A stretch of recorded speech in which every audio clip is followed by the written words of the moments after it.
Our speaker tonight is Josh Morris. And Josh grew up in Port Orchard, Washington. And after studying such lightweight subjects as biochemistry and neurobiology, man, when I read that, my head started swimming. Biochemistry and neurobiology at the University of Washington. He obtained a master's degree in international environmental policy, as well as a certificate in applied quantitative ecology. On his resume, he lists high school chemistry teacher, legal assistant, and for one curious month, a chocolate vendor on Monterey's Cannery Row. I bet that was fascinating. He says he got into birding when life slowed down for a moment.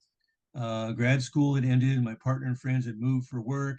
And then a little brown bird popped out of a bush, and I wondered what it was. So he had a little spark bird. Maybe he'll tell us what species that was that got him into birding. As the urban conservation manager at Birds Connect Seattle, formerly Seattle Audubon, Josh has brought dedication and hard work to bear on a roll call of important efforts we all here can support. He joined the organization around 2018, which was just after Seattle became an urban bird treaty city.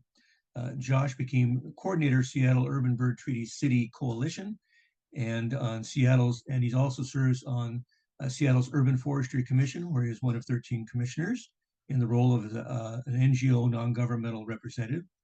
He's indeed the co-chair of that commission. And in 2021, he launched and currently coordinates the Seattle Bird Collision Monitoring Project, about which you're going to hear a great deal. So with that, Josh, thank you for joining us and volunteering your time. And I just look forward to a great presentation, and I'll turn it over to you. Thank you, Dave, and thank you everybody for being here tonight. It's wonderful to be able to share about the work that we've been doing, researching bird window collisions locally, and to share what we as birders can do to protect the birds that we care so much about. Fair warning for this presentation, you might have guessed there will be images of dead and injured birds.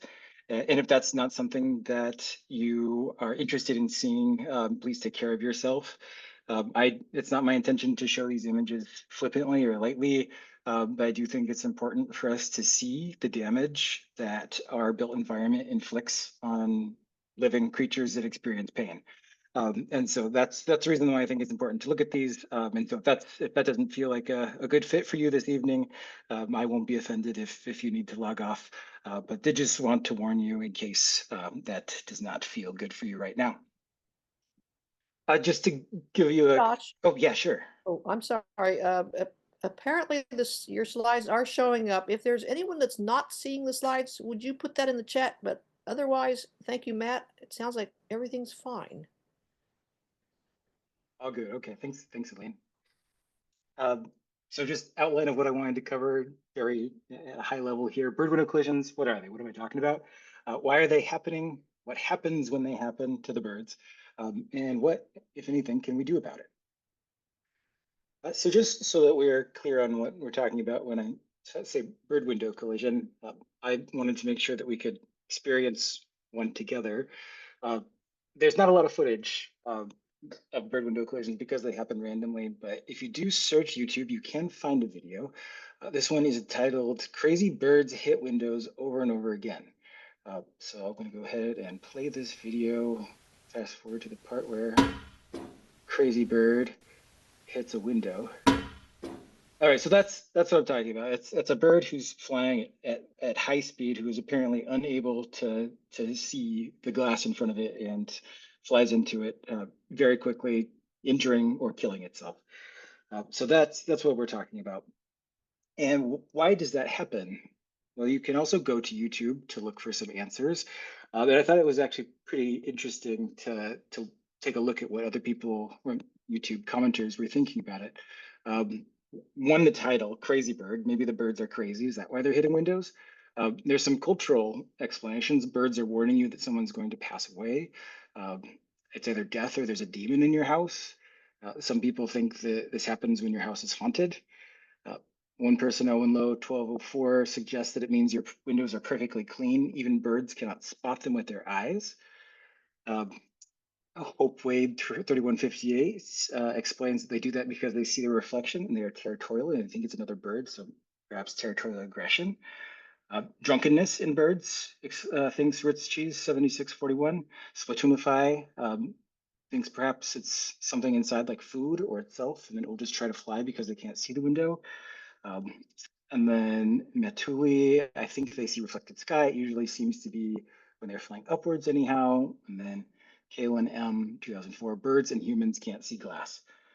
And I arranged these in what I thought might be increasing explanatory power from least explanatory power at the top to greater at the bottom.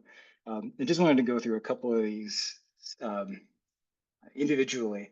So territoriality, I do hear that as a potential explanation, and birds absolutely do collide with windows increasingly in spring, sometimes due to territorial aggression.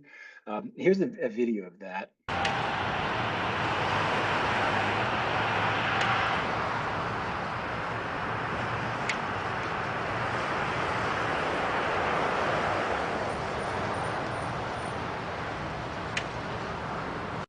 That's a little bit different from the earlier collision that we looked at together.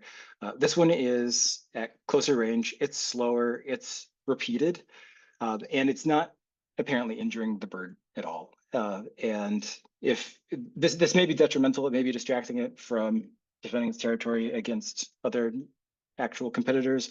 But this is not killing, injuring the bird. So territoriality, territorial aggression certainly can play a role in increased collision rates during spring in particular, but it's not the main reason why fatal bird collisions are occurring.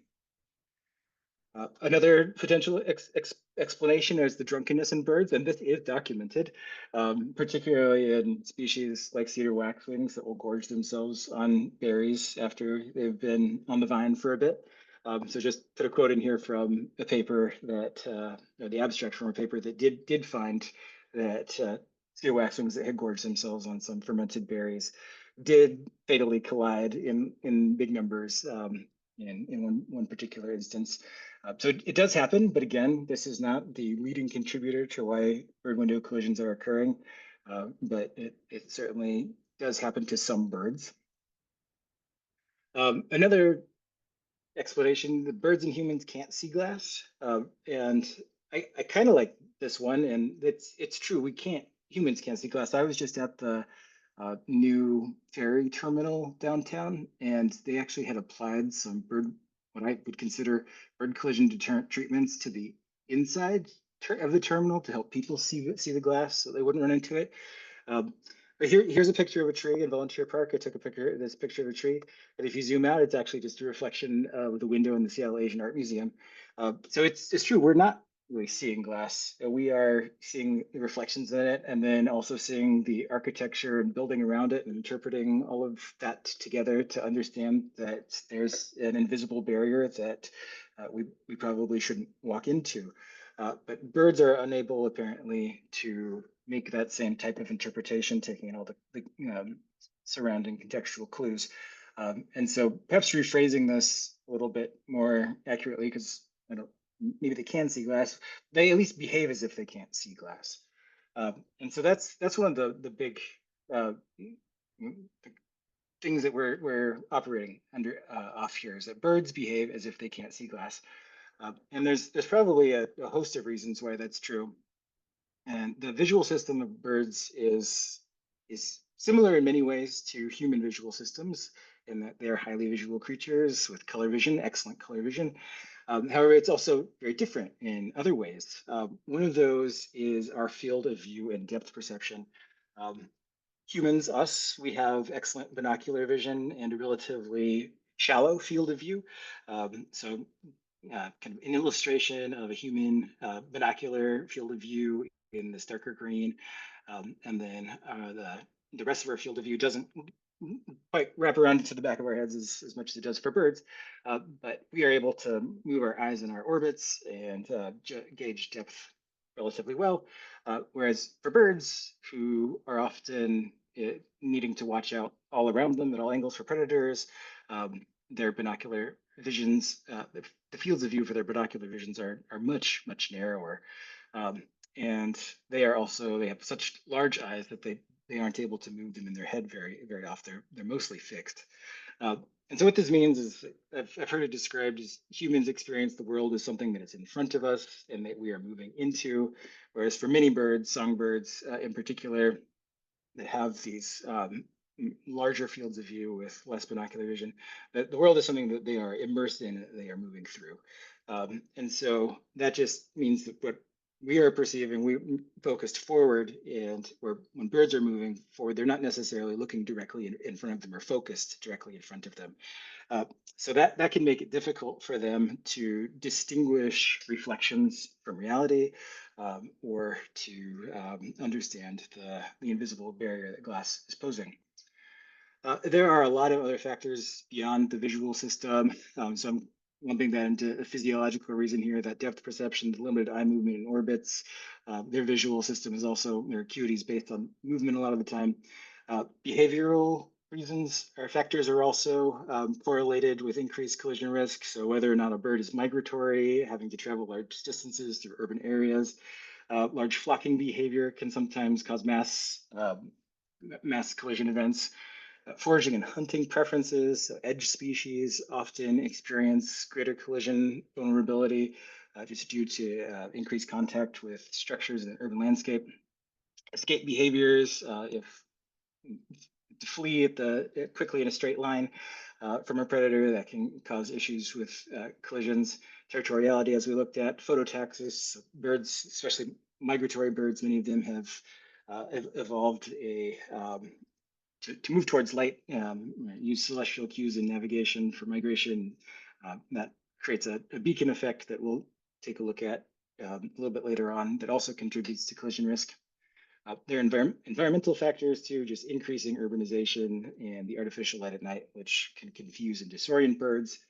And then human cultural reasons too, supplemental feeding of birds in particular, which lures birds close to structures and increases risk. So all of those many reasons, all of those different factors vary from species to species. And so we have different vulnerabilities for different types of birds. And it's a little bit tricky to work out species specific vulnerabilities, but there are some birds or groups of birds that do seem particularly collision prone. We don't have the woodcocks, American woodcocks out here anyway, and I've never been lucky enough to see one, but apparently on the East Coast, woodcocks are a major victim of bird window collisions. Here are forest hawks, sharp-shinned hawks, and Cooper's hawks are very disproportionately represented in the collision victims that we find, as are warblers and thrushes. And so for a combination of those behavioral, physiological, environmental, and cultural reasons, these groups of birds and others, this is not a full list of species that are particularly collision prone. Just wanted to call those out.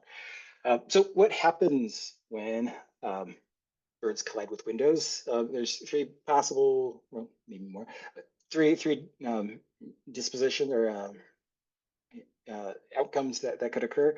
There's one paper from 2024 that I've noted at the bottom here. They recorded the outcomes and flight paths of over 1,000 different collision events that they witnessed in a field, experimental plots that they set up. And that's where these percentages are coming from. So in 84 of those over 1,000 collisions 84% of those more than 1,000 collision events they witnessed, 84% of those birds experienced no apparent injury. So perhaps an example like this robin here in this field. Fast forward to the event. There's a little robin over down here. We'll just watch it. So it flies off. It didn't have a lot of time to work up speed, and it hit relatively slowly and did not appear to injure itself in any way, and it flew off. So in 84% of collision events, that is possibly the outcome, is no apparent injury, and perhaps the bird survives. 14% of the collision events that this group of researchers witnessed were stunned, and many of those were incapacitated for over 5 minutes. So here's an example of a McGilvery's warbler that was stunned after colliding with a window in downtown Seattle. And we'll look at what potential injuries can occur from birds that are stunned. But this is outcome for 15% of the birds that collide with windows. Then only 2% they observed were immediately fatal. And these are ones that are hitting at relatively high speed and direct onto the glass often. They're not always. And this is a pretty extreme example of a red-tailed hawk that hit a window so hard in North Seattle that it shattered the window. And that was an immediately fatal event. So going back to the injuries that can happen to birds after they've collided with windows. Sorry, I'll pause that. Wildlife rehabbers, I got this information from some wildlife rehabbers. There are orthopedic or bone injuries. Common ones are fractures to the coracoid or to the clavicle. I'm certainly no bird bone person, so I'll take their word for it. There are neurologic injuries, and this is a really sad video. This is a clay-colored thrush that collided with a window in Costa Rica, shared by a member of a collisions group that I'm part of. And it is having difficulty standing, which is a sign of a neurologic injury, a traumatic head injury. And then there are ocular injuries, and these are, I think, probably among the most common injuries to birds colliding with windows. And this one showing a hyphema, which is bleeding between the iris and the cornea. And depending on the severity and the location and the type of bird, each of these different injuries might have different prognoses for the birds. But in any case, this is not good. This is not helpful for the birds, and especially thinking about this clay-colored thrush here. It's vulnerable to predation. It's unable to forage and care for itself. If your bones are injured, maybe you're not going to be able to escape very quickly. So anyway, there's a high likelihood that these injuries are often serious enough that the bird dies. And for those birds that were stunned for 5 minutes or so, that's enough time for people to observe them and to collect them and get them to wildlife rehabbers. And wildlife rehabbers do report out on the outcomes of the birds in their care. And ultimately what they report is that 60 to 70% of the collision victims that arrive in rehab facilities are ultimately die or are euthanized because of the severity of their injuries. So that is a really sobering statistic to hear. I often hear people tell me that a bird hit my window, it was stunned, I was glad it recovered and flew off. And I hope it did survive ultimately, but a lot of the birds that are colliding and being stunned are unlikely to survive. And all of this adds up to a really staggering death toll. In the US, the collisions are estimated to kill over 1 billion birds now. The previous stats were up to 1 billion birds, but that's been modified based on recent updates to the science. And now it's between 1.2 and 3.46 billion birds killed every year in the US. And this is an image that a Canadian group puts together every year with birds that they find in Toronto. But it's a truly staggering number. And Seattle, Washington, our built environment is absolutely contributing to this environmental carnage. And the data that we're collecting through the Seattle Bird Collision Monitoring Project, we've started estimating collision mortality just during migration periods, for which we have the best data right now.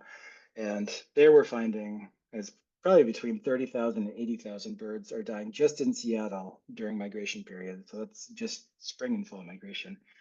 So this is not a year-round estimate. So this is tragic. Not only is this an awful animal welfare issue, it's causing extreme suffering to many birds, but this is an additional pressure on North American birds, which are already experiencing steep population declines in many cases. So this is something that really does need to be treated and taken seriously, and it's kind of it's a hopeful issue to be working on because solutions are known. We know what to do to prevent collisions, and we all have the ability to do something to reduce collision risk at our homes or offices or other buildings where we have influence. But implementation of solutions is complicated by the fact that we literally need to retrofit millions and millions of existing structures across the landscape to really meaningfully reduce collision risk. So that's why it's so important to have birders involved. There's millions of us, and if all the millions of us birders talk to and are able to convince one, two, three other people, that ripple effect, that would be meaningful. So this is something that I do think birders should be learning about and working on. And thank you all for being here to learn about this. One question I always get that I like to address too is, if collisions are such a massive problem, why do we not see more evidence of collisions everywhere? Where are all the dead birds? I have a few answers to that. The same paper that we looked at that provided the percentages of the stunned and dead birds, they found that half of the collisions in their study left not a trace of evidence behind. So it's largely an invisible problem because it's just not leaving a residue. Another reason we don't see anything is because we're not looking. That's just not something that a lot of us have front of mind unless you've been involved in collision studies, and then you can't stop looking. But we're just not looking. It's just not a priority for us in our day to day. Once you do start looking, you do start finding them. But you sometimes have to go to strange places, look under shrubs. For example, here is an orange-crowned warbler that was hidden in the landscaping under this fern at Seattle University. So if you do look, you do start to see, but that's one of the reasons I would say. They're also really hard to see too. So songbirds, which are the vast majority of bird collision victims, are quite small, especially when they're dead and aren't puffing their feathers or moving around. There is a bird in this little gravel patch in front of this window. From this distance in this photo, really hard to see. And even looking directly down over it can be difficult to spot, just the way that the plumage patterns break up the shape of a bird. Yeah, it's amazing how difficult they can be to spot. And this is I think a photo from Michigan, and I've never been able to ID this bird. So if somebody knows what kind of bird this is, I would be delighted to know. If you drop that in the chat. Thanks. Another reason is scavengers. We have a ton of scavengers that take advantage of the calories that bird window collision victims provide to their diets. Everything from slugs and snails to rats and raccoons and crows. They will make quick work of the bird window collision victims that they encounter. And we have some pretty convincing to me anecdotal evidence that some of our scavengers are aware of collision hotspots, particularly crows, and will regularly visit windows that are known to have a lot of collisions occurring there and scoop up any of the carcasses that they find. And when scavengers are making off with the carcasses, they're often leaving no trace behind. And this is something that we've had to study as part of our collision monitoring research. It's a big source of bias in the data is removal of carcasses due to scavenging. And so we've set up camera traps, and trained them on carcasses that we've intentionally placed to see how long they persist in the environment around the buildings that we're studying. Who's making off with them, and are they leaving feathers behind? Are they leaving partial carcasses or body parts? And mostly what we find is that the scavengers make off the whole carcass. There's not a single feather behind. So here, I'll just let you watch this for a second. It's a crow, and that was a northern flicker bird. I'll go back to that. So way too far. Please excuse me. We'll get back.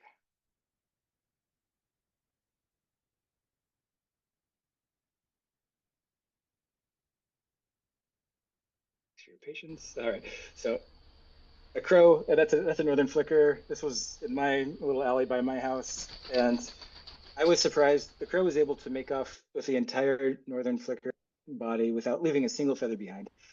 This is a rat and a golden crown kinglet, and the rat also just makes off with the rat or the golden crowned kinglet carcass completely, doesn't leave a single feather behind. And we're finding that about a quarter of carcasses are removed within 12 to 24 hours, half of carcasses in 3 days. So they're really not persisting around buildings for terribly long. And then decomposition happens really quickly. Again, songbirds, which are the bulk of the victims, they have such small body masses, and especially when it's warm or when we've done these carcass persistence studies in late fall, I've seen them just basically turn to feather and bone and maggots in a week's time. So for all of these reasons, it's astounding that we see them at all sometimes. So for those reasons, I think we don't see a lot of evidence of collisions, but it is out there. So what can we do about it? I'm going to suggest 4 things for all of us. First is just documenting this because evidence can be so scarce. It does often feel like a hidden problem. So documenting it and sharing the stories with others is really important. The second thing I'd recommend is taking steps to reduce the collision risk at buildings where we have influence, and I'll share some of the ways that we can do that and some of the principles for reducing collision risk. There are ways that we can make future buildings safer for birds, and we'll talk about what bird safe building standards are in just a bit. And then, yeah, sharing what we've learned with others, raising awareness is also going to be really important. So documenting collisions, there's a couple of ways that I would suggest doing that. The first is if you are out and about just in your normal daily life and you encounter a bird that you believe was a bird window collision victim or a casualty of some other human related cause, like a vehicle strike or entanglement in plastic pollution or cat predation, you can report that to dbird.org. This is a platform that Birds Connect Seattle and New York City Bird Alliance have worked on. And it's just a browser-based application on the web that you select your location and share some information or photos about a bird. You could share your observation of human-related mortality in just a couple of minutes. And there's no account creation needed. You don't have to submit any contact information at all if you don't want to. So it's intended to be a very quick and easy way for people to report opportunistic instances of human-related mortality online. But that is that type of opportunistic data it has a lot of holes in it, or a lot of gaps that don't allow a lot of strong inferences to be made from it. And so there are more rigorously designed monitoring projects like the one that we're running at Birds Connect Seattle, the Seattle Bird Collision Monitoring Project, that follow standardized protocols that do allow you to better estimate collision frequency at your study sites. And so we are recruiting now for our winter season of the Seattle Bird Collision Monitoring Project. If you were to check out birdsconnectc.org. On our homepage, there is a link that you would find for our collision monitoring recruiting. We'll have a training tomorrow. It'll be recorded just in case anybody's interested. But it's a great way to get engaged, and that's how we are able to get the stories that will help us affect policy change. And so please do consider these 2 ways for documenting collisions that you might encounter. Second, reduce collision risk at buildings where we have influence. So in principle, this is just as simple as helping birds see glass. And there's a million different ways that we can do that, and I'll share a few ideas. I would also recommend that we all consider whether or not we need to feed birds, and if we do, where we're placing our feeders or bird baths, and then reducing the leakage of artificial light at night. And just want to, before jumping into this section, to recognize that this is a problem at our homes. Collisions are a problem at relatively short buildings. So sometimes folks will have the impression that bird window collisions are a big problem in downtown areas, at skyscrapers, and that is not at all the case. In fact, less than 1% of bird window collisions are estimated to occur at structures greater than 12 stories. More than 99% at smaller buildings, 11 stories or lower, and almost half at basically where single family homes, 1 to 3 stories. So this is something that is happening literally in our backyards predominantly. And so it is taking action where we live is an important strategy for addressing this. So helping birds see and avoid glass is sometimes I hear it described as adding visual noise to the outside surface of the glass. So breaking up the reflections or reducing the perceived transparency of the glass, making it appear as a barrier, something that the birds would not feel comfortable trying to navigate through. This is an image of the Seattle Asian Art Museum again. Saw the reflection of the tree in it earlier. Uh, the Seattle Asian Art Museum has been part of our collision monitoring research for a year and a half now, and they are a hotspot. We estimate that there's probably 100 birds being killed there during spring and fall migrations, and largely just at one window. And we've been able to get in touch with their facilities directors, and they're piloting some different collision deterrent options. One of which you can see here, these little white dots across the surface of the window. And it does help break up the reflection and demarcate the solid surface there, and will help birds see and avoid that. And so there's some general rules to follow if you are thinking about applying markers to your window. It's simply a 2x2 rule. So you try not to leave any area of untreated glass wider than 2 inches horizontally or vertically. And however you configure that with your markings, it's fine. You can use vertical markers spaced every 2 inches. You can use square markers or circular markers, just as long as it's kind of applied in a 2x2 grid. Horizontal markers. So and it doesn't have to be follow straight lines at all. You can use arc and wavy lines, and so there's a million different ways that you could apply your markers. But the key is coverage. You do want to apply it to the entire surface of your glass. And so a lot of people do prefer to use materials or products like the square markers, because that's the least amount of material that you have to apply to your window. It leaves the greatest amount of open window space. Some best practices for window markers. Outside markers applied to the outside surface are always going to be more effective. This is because sometimes some hours of the day, the reflections on the outside surface of the glass will be more intense than you won't be able to see inside through the window, and that marker will be hidden. You can see this effect in these images on the screen here. And we'll just look at the one on the right. This is white tape applied on the inside, which looks blue on this top strip, and then white tape on the outside, which is clearly more visible. White tape on the inside again, which is a little bit harder to see, and then white tape on the outside.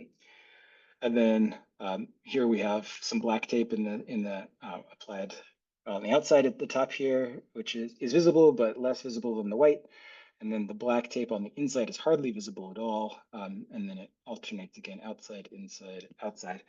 So this is demonstrating that outside surface markers are typically more visible, and white or light colored markers are more effective or more visible than dark.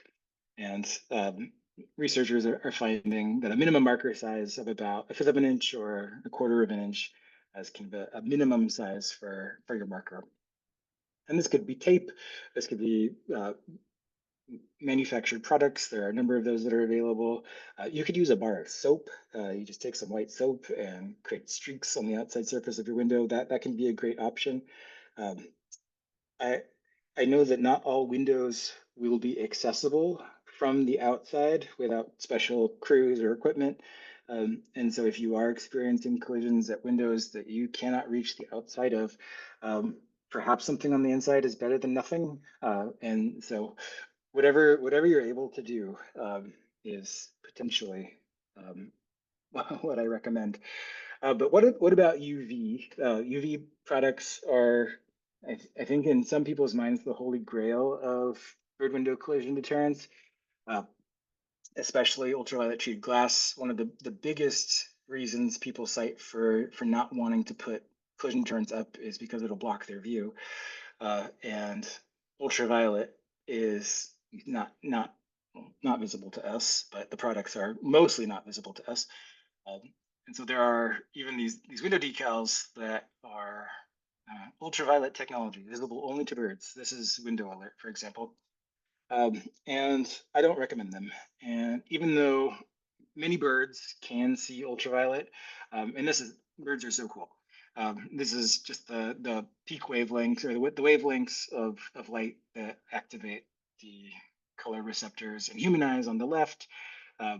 We are sensitive to blue, green, and red wavelengths. And here's a finch. They have tetrachromatic, so they'll respond to 4 different wavelengths, one of which is in the ultraviolet spectrum, which we can't see at all.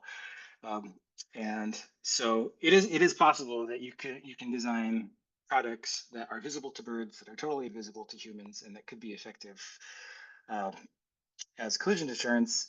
However, ultraviolet vision is not universal in the bird world, and some of the most collision-prone species, like our accipiters, are unable to see ultraviolet. And so these would not be effective collision deterrents for those species. And also, the ultraviolet signal is not always strong where we live in Shadowland, and it's not always strong at the times of year when collisions are most frequent, and it's not always strong in the types of weather that are very common, cloudy weather here. So you do need a strong ultraviolet signal to reflect the ultraviolet light on the ultraviolet products, and for those reasons, I think is it's not the best choice if you are trying to find an effective solution for bird window collision deterrence. If you do want to try them out, I would, you're certainly free to, but just monitor them, and you will want to go look out in front of the windows that you're treating and make sure that it isn't that your collision problem isn't persisting. And if you are still experiencing collisions, just be ready to try something else. Oh, we'll also say that glass absorbs ultraviolet light, so you can't get a sunburn from behind your window. And so if you apply ultraviolet stickers to the inside of your window, that's really not going to be effective. So this is a product that you do need to put on the outside surface of your window. And then ask yourselves ask myself if we need to feed or not. Bird feeding, it can present a number of challenges to birds. It benefits people and birds too. This is data from our bird collision monitoring project, and what it's showing is the proportion of surveys that are reporting bird window collision victims or evidence of bird window collisions. Blue are homes that have feeders present. Orange are homes that do not have feeders present. And there's always a little bit higher proportion of surveys reporting collision evidence, but markedly so in fall. We see a pretty big increase in the difference between homes feeding birds and homes not feeding birds and the number of collisions they're reporting. So it does appear, and ours is not the only study to find this, that feeding birds does appear to increase collision risk, and it makes intuitive sense that we are attracting birds close to structures where they may be susceptible to collisions, and that does in fact seem to be the case. So if we're going to feed birds, it would be great if we could treat the windows that are adjacent to feeders, and also to think carefully about feeder placement. So here's one of the issues, is the escape behavior. And what we're watching here is a Cooper's hawk spook a pileated woodpecker off of a feeder up at near Carkeek Park. And it's going pretty quick, but there you can see the hawk swoop in from the upper right, and then the pileated woodpecker flies real fast right into the window.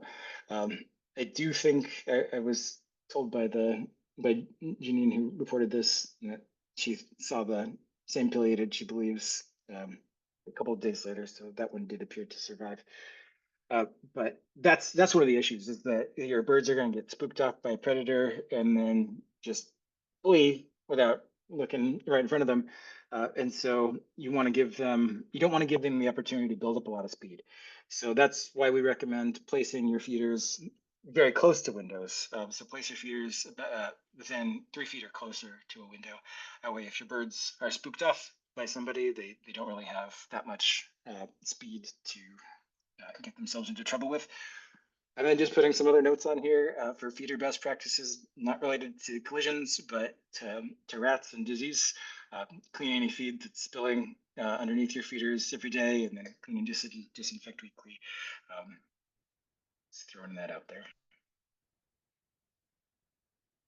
And then reducing artificial light at night. And this one, sorry, my images are a little bit messed up here. This is a pretty extreme example of a beacon effect in New York City. This is the Tribute in Lights.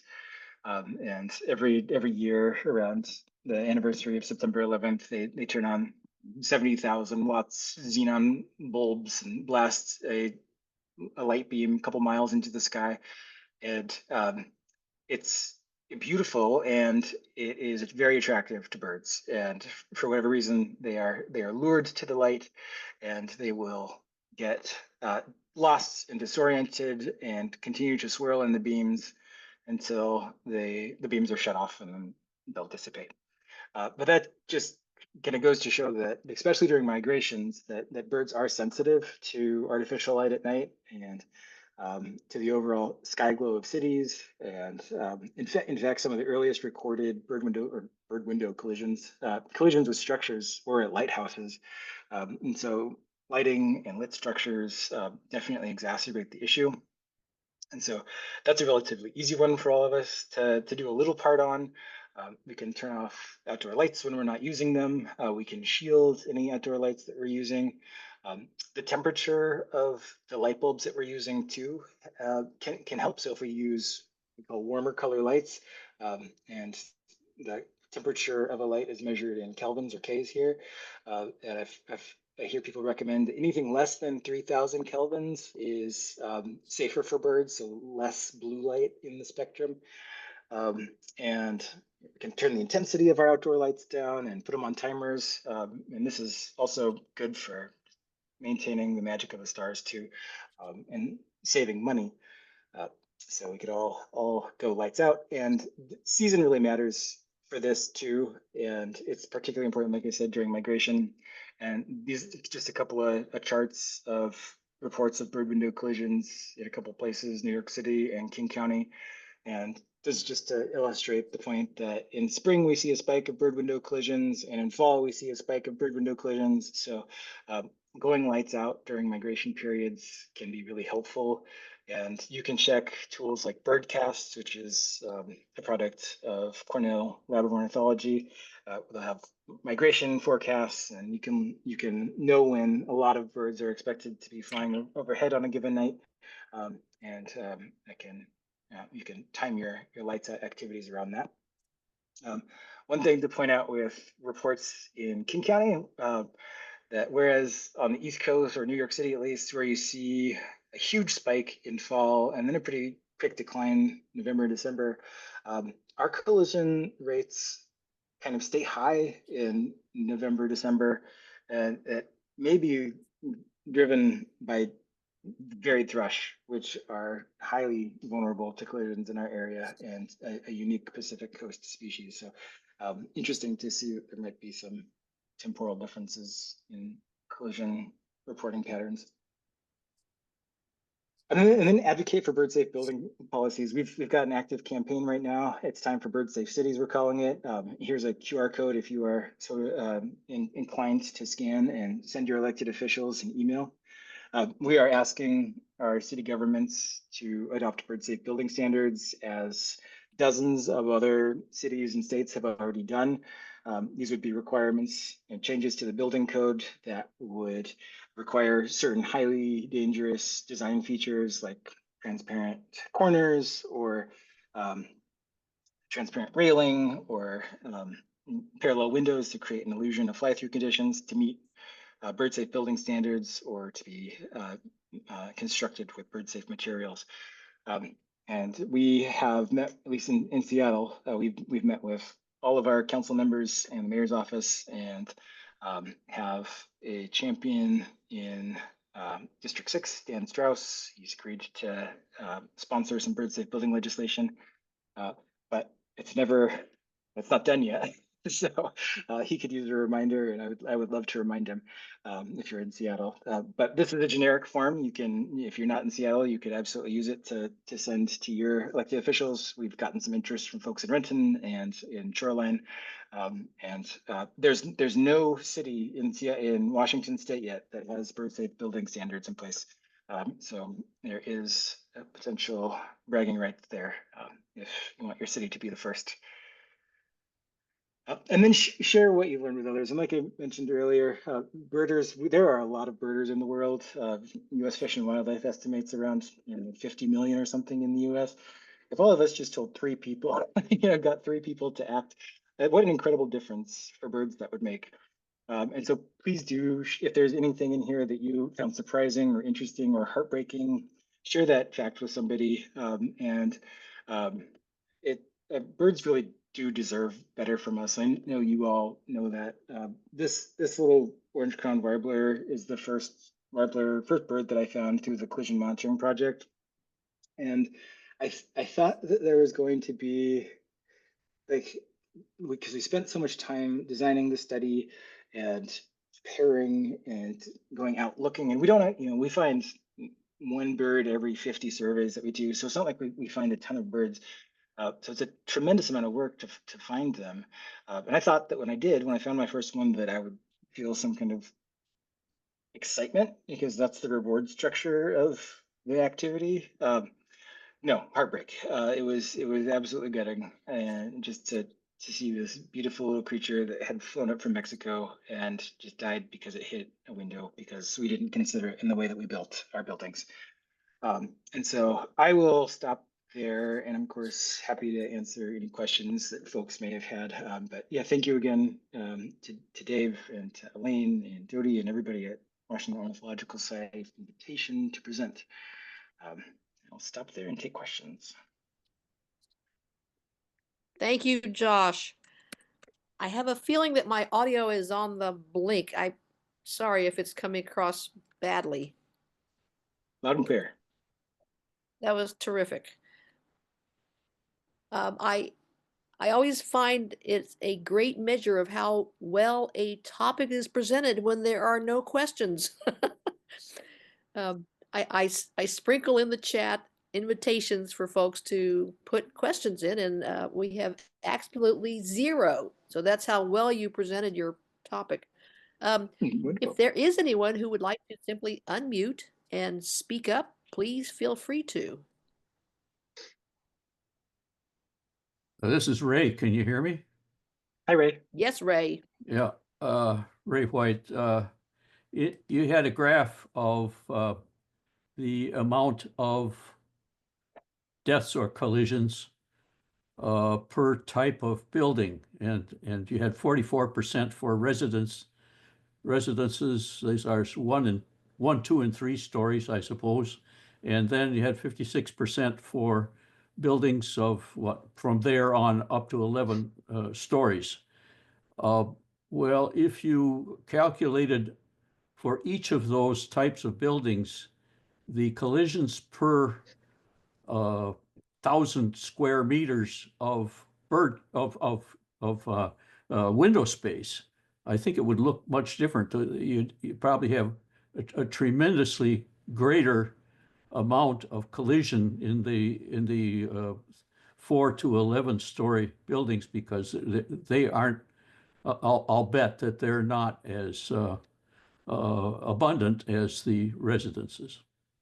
Yeah, I think you're exactly right, and that's largely to why we don't, like, the skyscrapers aren't popping out as a big problem. There are just not that many of them compared to the many millions of smaller structures. But yes, I think what we see too are larger footprint 4 to 11 story buildings in park-like settings. So basically, like buildings on institutional campuses, those are probably some among the hottest of the collision hotspots. But yeah, I think you're right, Ray. Josh, we have a couple of really nice questions. The one that I'd like to ask first is, does having an internal artificial light source in your home change anything about the reflective properties of glass? In other words, help prevent bird strikes on the outside?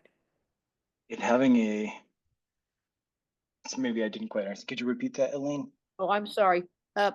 Does having an internal in your house artificial light source during the day reduce Hmm. the reflections or the things that would cause a bird to fly into that glass? Does that affect anything about collisions? Not that I know of. I would be surprised if it did, but I don't suspect it does. But I don't fully know the answer. Thank you. Uh-huh. Carolyn, I wonder if you might type your question again or unmute. You wrote, is this information on the website? I'm not sure exactly which information, but here's another question. One of your viewers listed an Acopian bird saver. Do you know that brand? Yeah, ACOP. those Any are great. comments? Yeah, absolutely. And thanks for bringing those up. And I'm sorry that I failed to mention them. Acopian bird savers, these are essentially cords that hang in front of your window. And they're very easy DIY projects. They can be cheaply made and easily installed. They are very effective if you just hang a cord every 4 inches on the outside of your window. They can have a nice calming, rustling feeling too. I've made and installed them. They're very effective. So yeah, a good option if people are interested in looking those up, Copian bird savers or Zen curtains. Yes, they are a great product. A Right. great solution. There may be some of you who caught the PBS News Hour yesterday or earlier in the year, but they had a nice 8 minutes. I mean, that's almost third of the whole broadcast on bird window collisions. I put the link in the chat about a foot up, but they did show an example of that Acopian cord, and I know people who've made their own. Just get the measurements right, the right size cord. Yeah, they're great.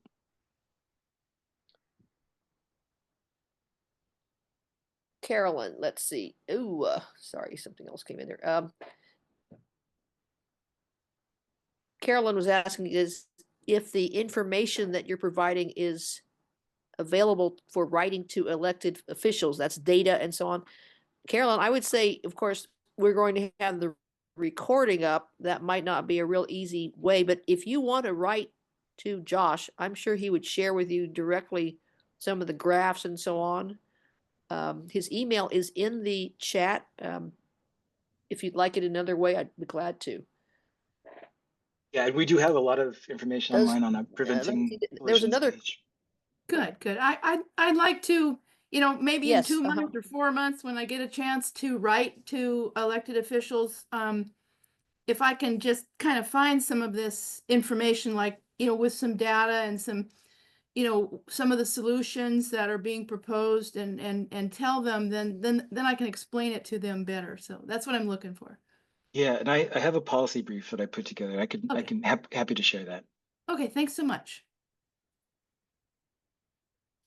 Also, Carolyn and others, I have just repasted the Bird Safe Cities page link, which has the petition that Josh showed the QR code, but it has a lot of other good stuff. So that's Okay, great. Thank you. one that's there. Let's see. I'm sorry, I've lost track a little bit here.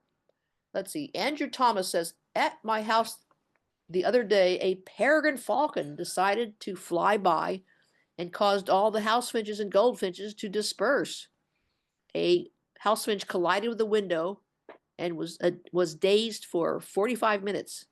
Andrew went outside, used a hand warmer. The bird seemed to get up, but wasn't entirely oriented. And then, no less than 10 feet out of the protection of the house, a sharp-shinned hawk picked him up, but didn't seem something. Do birds get concussions, and is there delayed thinking and processing? Yes.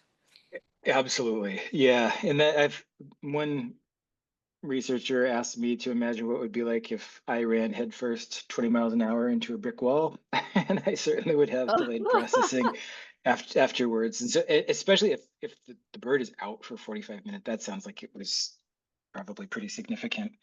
Right. So not surprising to hear that it was easy prey. Uh-huh. There were two questions a bit earlier on purchasing deterrence materials, and Tina was asking about particular brands. I mean, there are just so many. I'm not sure we can answer well there, but the Birds Connect Seattle store does have a variety that you can look at.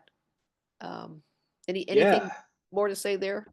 I would, yeah, invite you to our Wedgwood office. We're on 35th Avenue in Wedgwood. If that's an option for you, we have a number of products that are actually installed on the windows so that you can see what it's like to look through a window with the products applied. We sell a number of them as well, and all of the proceeds at our shop support the mission of Birds Connect Seattle. One of my favorite products is feather friendly, and that's half or a quarter inch square dot that you apply in a grid pattern across the windows. And it is a minimal amount of material, very effective. Your eyes focus past it as you're looking out, so it really doesn't interrupt your view much. It can be a little pain to apply if you have to do it to a lot of windows, but the way that I would approach treating your windows is triage. So if you have a window that is really problematic, it could be feather friendly might be my suggestion, or the bird savers, the Acopian bird savers. Those are really easy to make. But online there are a number of sources. The American Bird Conservancy has a database of products that they've tested for effectiveness, and their methodology is a little bit problematic and controversial, but it is at least a pretty extensive database of all the products that are available.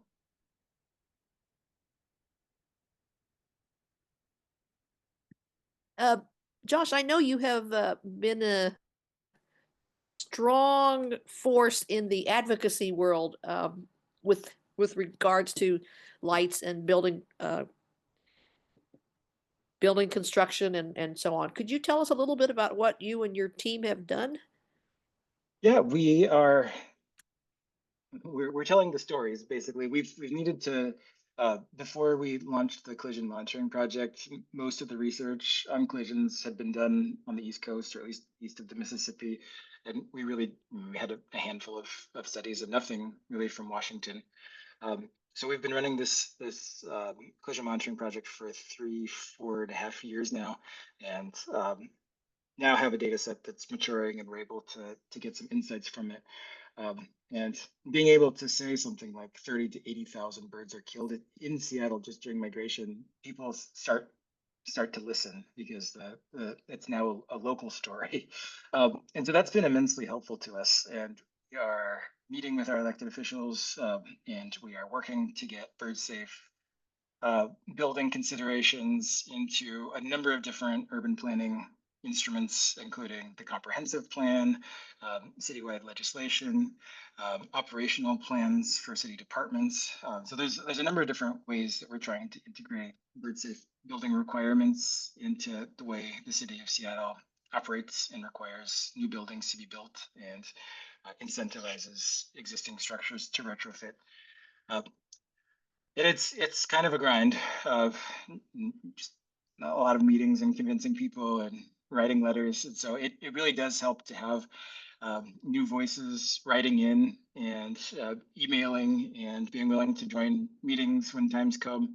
And I guess it does take sustained advocacy to make these types of changes. And we've been at it for a few years. And well, the number of hours that you and others who've joined you have spent face to face with our, I'm sorry to sound so Seattle centric. I mean, it's not a problem only for Seattle, but we can't share you across the whole state, Josh. But I'm happy to share resources, to share what I know, to strategize. Please email me. This really There you go. would love to see this work scale. Yeah, a Zoom consultation. Absolutely. Uh, can I clarify one quick one? Did you say that ABC, American Bird Conservancy's bird tape was something you, it says feather friendly. Was that the one you said you liked? Yeah, feather friendly is the one I like. I think ABC has discontinued their bird tape, if I'm not mistaken. I think But it's back. oh, is it back? Okay, Bird great. tape is Uh, back. bird tape is effective. Yeah, bird tape is effective. It's a little chunkier, as I recall. Yeah, So it I does just, kind of good, take up some more room. But wonderful. I hope I haven't missed a question. If there's someone who's got one, we sure would love to enjoy it together here. This is such a great topic. Elaine, where'd you I get that think I've picture of a gotten rusty, is that a rusty through the blackbird? ones Beautiful that picture. were typed in. Excuse me? Oh, me? That's your president, Dave Kraft. Here's I'm always a changing question her of picture. a I'm always changing her he's picture. checking to see if I can tell what kind of bird. Is that a rusty blackbird? Yeah, he was right. It's a male I've rusty never seen a blackbird. rusty black. Yeah. Oh, good. Josh, we have one that at an entirely different altitude. Are cell phone towers an issue with collisions? Mm. I think so. Maybe not to the same extent, but I have heard of collisions at cell phone towers, though I don't know any numbers associated with that. Mhm.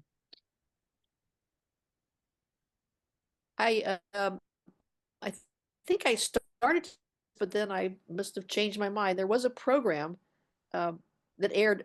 I guess I actually did say it. There's a program that aired yesterday on the PBS NewsHour, and the link is up here. But it was a very good presentation of some of the issues and how other large cities and communities are trying to change things along the same lines that you are, Josh, with working at the governmental level when possible and um, recruiting all sorts of volunteers to keep telling other people about it. That's one of the most important. We know, but others don't. Yeah, and we ask people who have taken action to make windows safer for birds at their own homes, and what is driving them is personal experience with collisions. And if people don't know about them, they might not know what that thud is or think to go look around their window. Yep. So it's important to make this visible. I see Well, a excellent.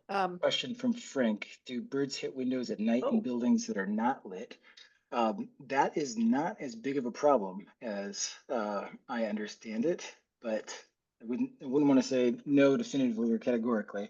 Uh, and one of the issues with light too is that it lures birds into cities where then they're at increased exposure to glass during the day too. So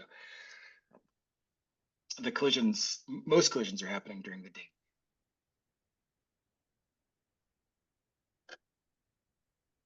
well, on that topic that's a bit sad, but something we can hopefully do something about.